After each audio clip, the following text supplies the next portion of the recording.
Hello there, welcome back to CarSpyTV, where we're fiddling with this old Nissan Micra to see if it's viable to get it back on the road. In this video, I've got a few little jobs to do, nothing too challenging, and then hopefully, fingers crossed, if everything goes well, we'll take it out for a test drive. So the first order of business is to put this carpet back down.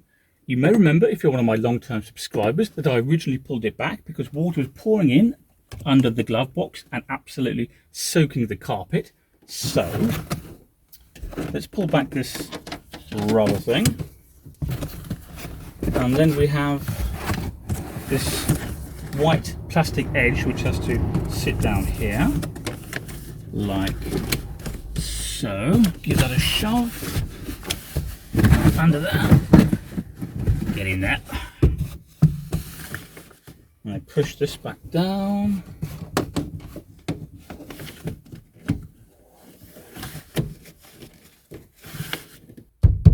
Give it a good whack. And a little bit of tidying up there. Get it under the gear lever.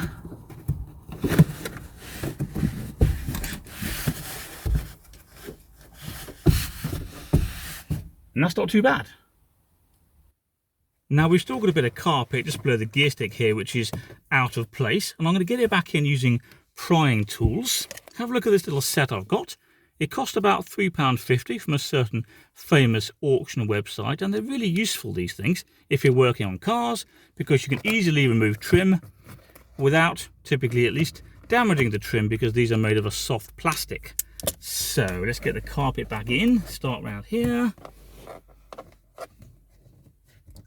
Come on, in you go. I'm always going to win in the end. That's it. This piece too. And there we are. And hopefully, oh yep, going in easily now. Good, a lot better.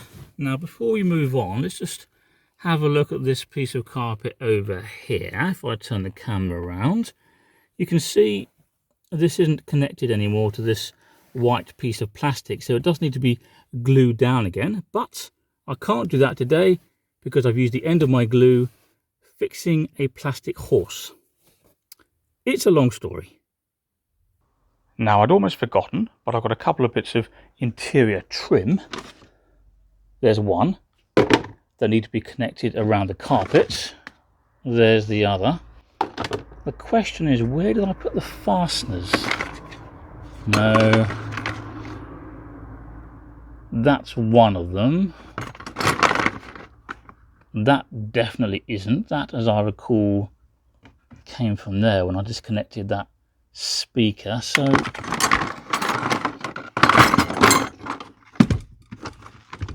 I'm not sure where those fasteners are at the moment. But nonetheless, I'll find them.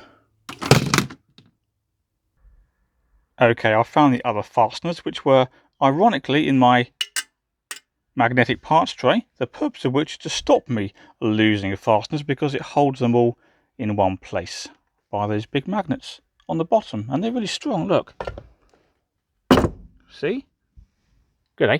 Anyway, let's reconnect this piece of trim which goes down there where the carpet isn't sticking properly. It goes something like that, and then there's a fastener in there and a fastener on there, which I'll do in a moment. This other piece of trim goes over this side somehow. I think it goes under there. This is easy one hand, isn't it? Behind there somehow. I'll figure it out. Do you think we're parked close enough to the hedge?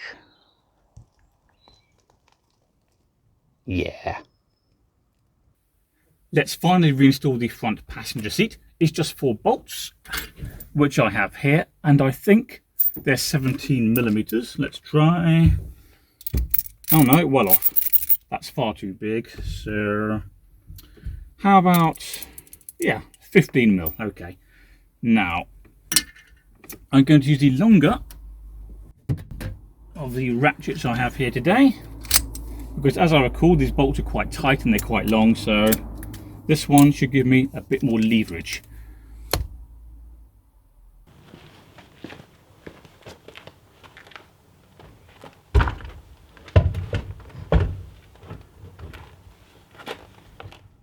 So the seat doesn't want to line up with its holes too well at the moment.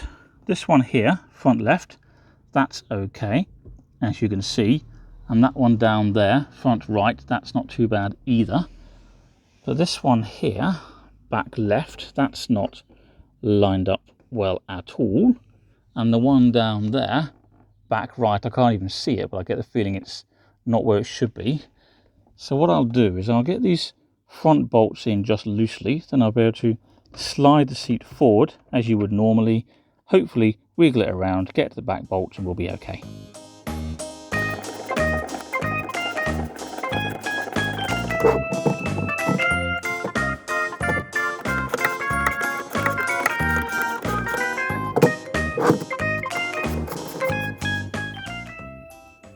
So the seat's back in and it's working. I'll show you.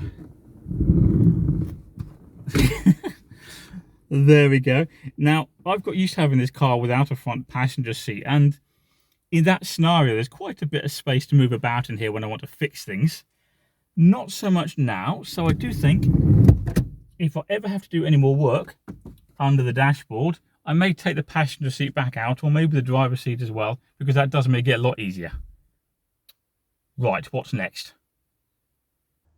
I've just had a quick look at the fluids. This one's the engine oil. There's certainly plenty of oil in there, although it could do with changing. That's the power steering reservoir. There's plenty in there. That's the brake fluid reservoir, which we checked in a previous video. All okay. But if we look over here, this is the expansion tank for the cooling system. And I know you probably can't see, but there are minimum and maximum markers down there, and it is slightly below minimum. Nonetheless, we do have plenty of coolant in the radiator itself. It's all the way to the top, so that is good enough for a quick run around the block, and I'll deal with that another day. Maybe I'll just replace all the coolant. What I have to do more urgently though is secure the battery, because that ain't good.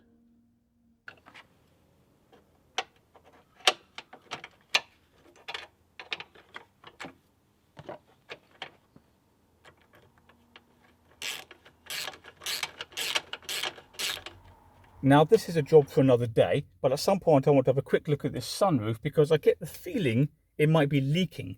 I'm not sure, but I want to at least look into it. Oh, that sounds good, doesn't it? Oh, very stiff. But it hasn't been moved for a while. That sounds awful. Yeah. Oh dear.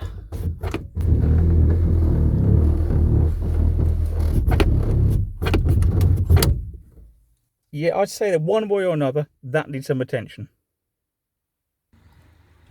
This penguin has just subscribed to CarSpyTV.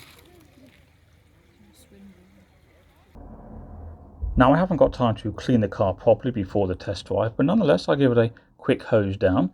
This is one of those hoses that starts off very small, but as soon as you turn the tap on, it expands considerably. Really quite good.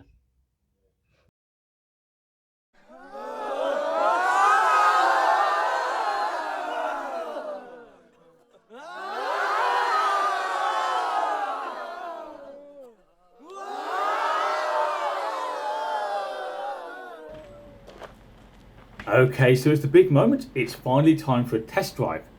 Now, this car is unproven as far as I'm concerned, so I don't want to take it straight out onto a big road in case it conks out. So let's go down this little gravel road, and if I do have a problem, well, it's not too far from home and I can just pull over out of the way.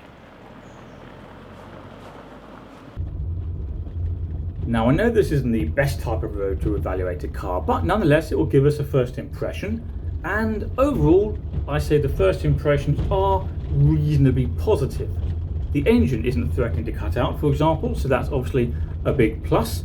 The brakes, well, they seem okay too. When I press the pedal, the car slows down in a straight line. It doesn't pull left, it doesn't pull right.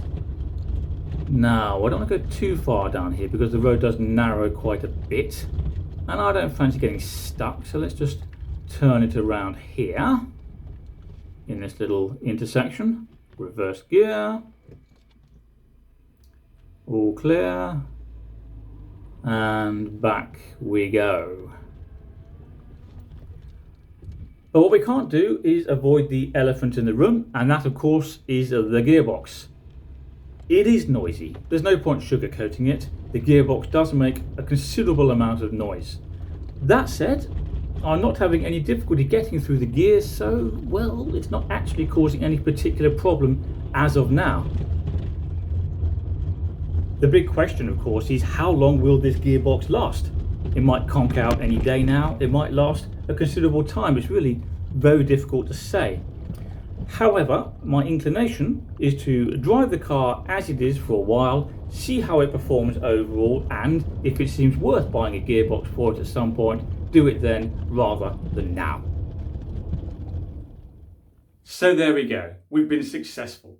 The car starts, it goes down the road, and it even stops when I press the brake pedal. That's quite a contrast to a few months ago when the engine wouldn't even turn over.